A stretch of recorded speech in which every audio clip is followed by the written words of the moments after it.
Hello दोस्तों, स्वागत है आपका हमारे चैनल सक्सेस विथ मी। आइए आज हम कुछ इम्पोर्टेंट क्वेश्चन ज्योग्राफी के देखेंगे। पहला क्वेश्चन है, सूर्य चंद्रमा और पृथ्वी का एक सीधी रेखा में होते हैं। दूसरा इसमें ऑप्शन है, चंद्रमा की कक्षा पृथ्वी के निकटतम होती है। तीसरा है, ज्वारीय क्रम सामान्य से अधिक होता है। इसमें हमको बताना है कि कौन सा इसमें उपर्युक्त परिस्थितियां निम्नलिखित में से किस ज्वार भाटा को परिभाषित करती हैं। ऑप्शन है, अपभू बृहद ज्वार भाटा, उपसौर बृहद ज्वार भाटा, उपभू बृहद ज्वार भाटा और अपसौर बृहद ज्वार भाटा। इसमें हमारा ऑप्शन सही होगा ऑप्शन सी, उपभू बृहद ज्वार भाटा। इसका एक्सप्लेनेशन देख लीजिए। सूर्य और चंद्रमा के आकर्षण के कारण दिन में एक या दो बार समुद्र तल के नियतकालिक उठने या गिरने को ज्वार भाटा कहा जाता है। चंद्रमा के गुरुत्वाकर्षण के कारण तथा कुछ हद तक सूर्य के गुरुत्वाकर्षण द्वारा ज्वार भाटा की उत्पत्ति होती है। दूसरा कारक अपकेंद्रीय बल है, जो गुरुत्वाकर्षण को संतुलित करता है। गुरुत्वाकर्षण बल और अपकेंद्रीय बल दोनों सम्मिलित रूप से पृथ्वी पर दो महत्वपूर्ण ज्वार भाटा को उत्पन्न करने के लिए उत्तरदायी हैं। बृहद ज्वार भाटा पृथ्वी के संदर्भ में सूर्य और चंद्रमा दोनों की स्थिति ज्वार की ऊंचाई का प्रत्यक्ष रूप से प्रभावित करती हैं। जब सूर्य, चंद्रमा और पृथ्वी एक सीधी रेखा में होते हैं, जब सूर्य, चंद्रमा और पृथ्वी एक सीधी रेखा में होते हैं, तब ज्वारीय आभार अधिकतम होता है। इनको जो है हम बृहद ज्वार कहा जाता है। बृहद ज्वार माह में दो बार अर्थात पूर्णिमा और अमावस्या के दौरान घटित होते हैं। माह में एक बार जब चंद्रमा की कक्षा पृथ्वी उपभू स्थिति में सबसे निकटतम होती है, जब उपभू की स्थिति होती है तब जो है चंद्रमा पृथ्वी के सबसे निकट होती है, सबसे नज़दीक होती है। तब असामान्य रूप से उच्च और निम्न ज्वार घटित होते हैं। इस दौरान ज्वारीय क्रम सामान्य से अधिक होता है। 2 सप्ताह के पश्चात जब चंद्रमा पृथ्वी से अधिकतम दूरी को उपभू कहते हैं, उपभू स्थिति पर होता है, तब चंद्रमा का गुरुत्वाकर्षण बल सीमित होता है और ज्वार भाटा के क्रम उनकी औसत ऊंचाई से कम होते हैं। इसके बाद देखिए, यदि चंद्रमा की उपभू स्थिति अमावस्या या पूर्णिमा बृहद ज्वार घटित होते हैं, अमावस्या या पूर्णिमा के दिन जो है बृहद ज्वार घटित होते हैं, तब उसके दौरान ये चंद्रमा की उपभू स्थिति अमावस्या या पूर्णिमा के दौरान होती है। मतलब बृहद ज्वार जो है अमावस्या या पूर्णिमा के दौरान ही घटित होता है, जिसे हम उपभू स्थिति कहते हैं। तब उपभू बृहद ज्वार भाटा का ज्वारीय क्रम अत्यधिक होता है, इसलिए जो है हमारा ऑप्शन सी सही है। नेक्स्ट क्वेश्चन देखिए, निम्नलिखित में से कौन से मृदा में कार्बनिक पदार्थ की तीव्रता से अपघटन के लिए अनुकूल स्थिति या स्थितियां हैं। पहला है ऑक्सीजन की कमी, दूसरा है नाइट्रोजन पदार्थों से समृद्ध अपरदन और तीसरा है कम ठंडा तापमान। इसमें हमारा ऑप्शन सही होगा। इसमें बताना है कि नीचे दिए गए कूट का प्रयोग कर सही उत्तर चुनिए। केवल 2, केवल 1 और 2, केवल 2 और 3 और केवल 1 और 1, 2, 3। इन चारों ऑप्शन में से कौन सा सही है। इसका ऑप्शन सही होगा ऑप्शन ए, केवल 2 सही है। निम्नलिखित इसमें पूछा है कि मृदा कार्बनिक पदार्थ की तीव्रता से अपघटन के लिए अनुकूल स्थितियां, नाइट्रोजनस पदार्थों में से समृद्ध अपरदन ही हमारा जो है कार्बनिक पदार्थ को तीव्रता से अपघटन के लिए अनुकूल होता है। इसका ये देखिए एक्सप्लेनेशन। इसमें देखिए कार्बनिक पदार्थों के अपघटन के विभिन्न कारक प्रभावित करते हैं, जैसे आर्द्रता। मृदा में विद्यमान आर्द्रता के मध्यवर्ती स्तर पर अधिकतम अपघटन होता है। जब आर्द्रता ज़्यादा होती है तो अपघटन भी अधिकतम होता है। उच्च आर्द्रता वाली मृदा में गैस का विनिमय सीमित होगा, जो निम्न ऑक्सीजन सांद्रता और संभावित रूप से अनाक्सी या ऑक्सीजन रहित परिस्थितियों के लिए उत्तरदायी होगा। इसके अतिरिक्त मृदा में निम्न आर्द्रता के कारण जल की कमी हो जाती है, जिसके परिणाम स्वरूप यह सूक्ष्म जीवों की उपापचय क्रिया को सीमित करती है। इसलिए उच्च और निम्न आर्द्रता दोनों परिस्थितियां अपघटन प्रक्रिया को बाधित करती हैं। अगर ज़्यादा उच्च आर्द्रता रहा तो भी हमारा परिस्थिति अपघटन में बाधा पड़ेगा, निम्न रहा तो भी बाधा पड़ेगा। दूसरा है इसका कारण ऑक्सीजन। यह अपघटन की प्रक्रिया को तीव्र करती है। चूँकि प्रमुख जो जीव श्वसन और प्रजनन के लिए ऑक्सीजन पर निर्भर रहते हैं, वे अवकाशीयता हाइपोऑक्सिक इसको कहते हैं परिस्थितियों में अपनी संख्या में वृद्धि नहीं कर सकते हैं। इसलिए ये सही नहीं है, क्योंकि इसमें ऑक्सीजन की कमी दिया है और हमें जो इसमें प्रक्रिया तीव्र करती है। तीसरा देखिए, ये है संरचना। यदि अपर्दन नाइट्रोजन और जल में विलेय पदार्थ जैसे शर्करा से समृद्ध है तो अपघटन की दर तीव्र हो जाएगी, और यदि अपर्दन लिग्निन और काइटिन से समृद्ध हो तो अपर्दन की दर मंद हो जाएगी। इसलिए विकल्प 2 जो है सही है। तीसरा इसमें आ जाएगा तापमान, तीसरे प्रभावित करने वाले कारक में आ जाएगा। निम्न तापमान अपघटन की दर को बाधित करता है, जैसे आप पहले भी देखे हैं, जिसमें मृदा में कार्बनिक पदार्थ का जमा होने लगता है, और गर्म तापमान सूक्ष्म जीवों को सक्रिय और तीव्रतर बनाता है, जिससे अपघटन की दर भी तीव्र हो जाती है। इसलिए विकल्प ये तीसरा ऑप्शन भी सही नहीं है। लाभकारी सूक्ष्मजीव की गतिविधि पर मृदा का पीएच मान पादप की वृद्धि को भी प्रभावित कर सकता है। जीवाणु जैसे राइजोबिया जो मृदा के कार्बनिक तत्वों को विघटित करता है। अत्यधिक अम्लीय मृदा पीएच मान 7 से कम में अवरुद्ध हो जाते हैं। देखिए, जब ज़्यादा अम्लीय होता है तो 7 से कम होता है, और 7 से अधिक को हम क्षार कहते हैं। नेक्स्ट क्वेश्चन देखिए,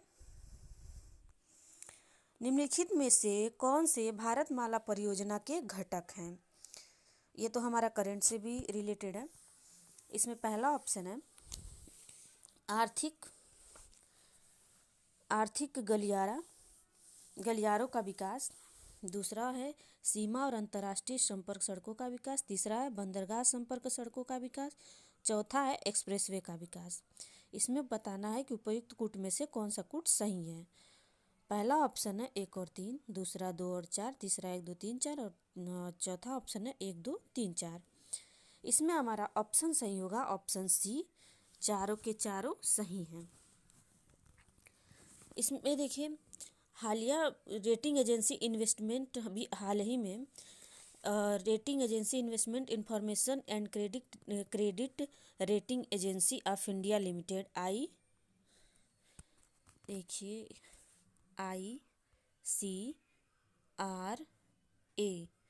के अनुसार, ये इसका फुल फॉर्म है, के अनुसार भारतमाला परियोजना का प्रथम चरण जिले वर्ष 2021-22 तक पूर्ण किए जाना था। अब इसके वर्ष बढ़ा दिए गए हैं, अब जो है 2025 और 26 कर दिया गया है।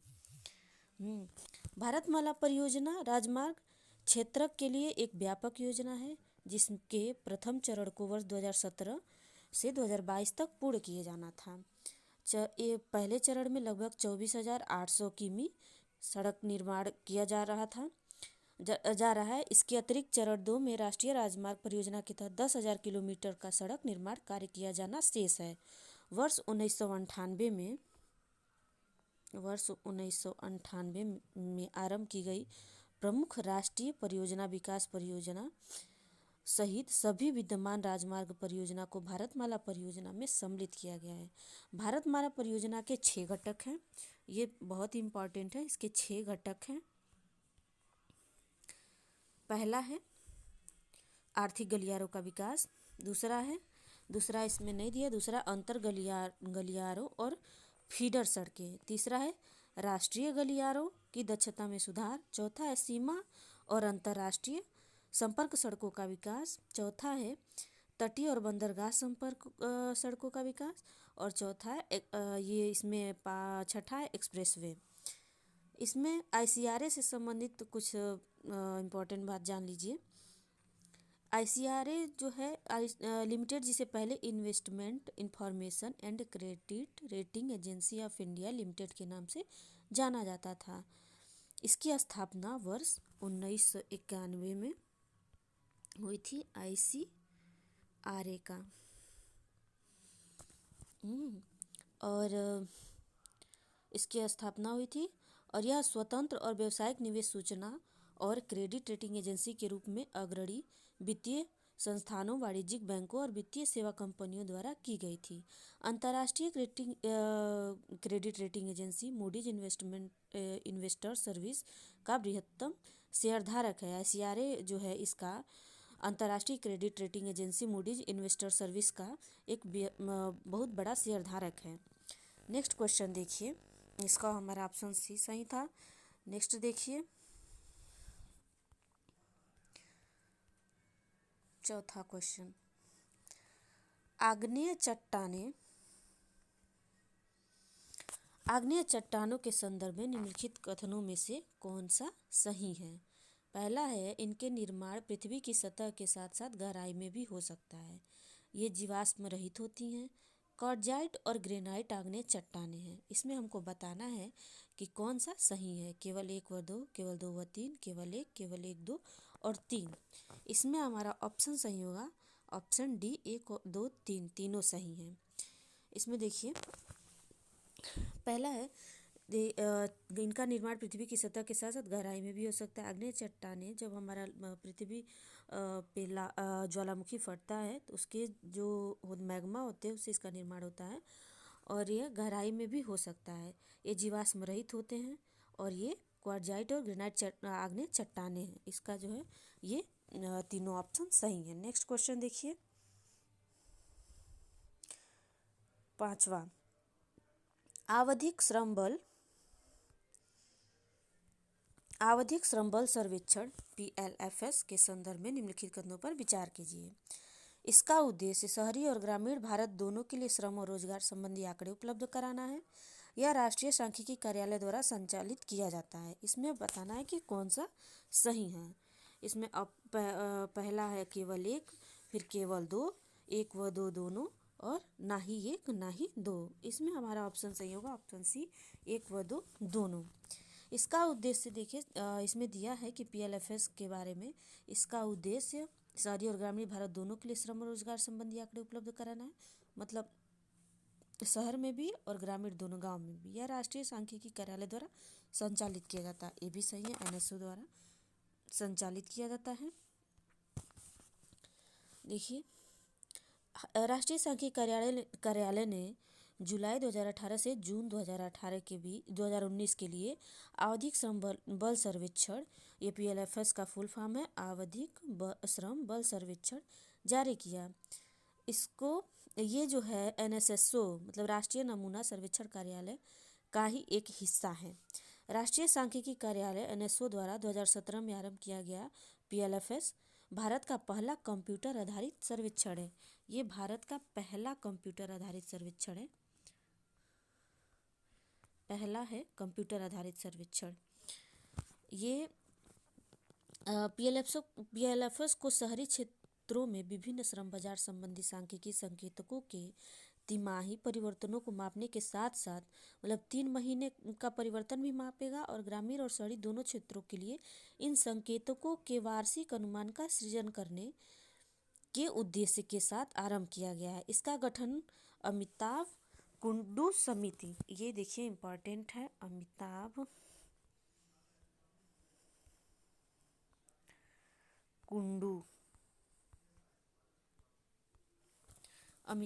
कुंडू समिति की सिफारिश के आधार पर किया गया है। PLFS का मुख्य 2 उद्देश्य हैं। पहला है वर्तमान साप्ताहिक स्थिति में केवल शहरी क्षेत्रों के लिए 3 माह के अल्पकालिक अंतराल पर प्रमुख रोजगार और बेरोजगारी संकेतकों का अनुमान करना। प्रतिवर्ष ग्रामीण और शहरी दोनों ही क्षेत्रों के समान स्थितियों और CWS दोनों में रोजगार और बेरोजगारी संकेतकों का अनुमान करना। उसके बाद है ये देखिए, नेक्स्ट क्वेश्चन है,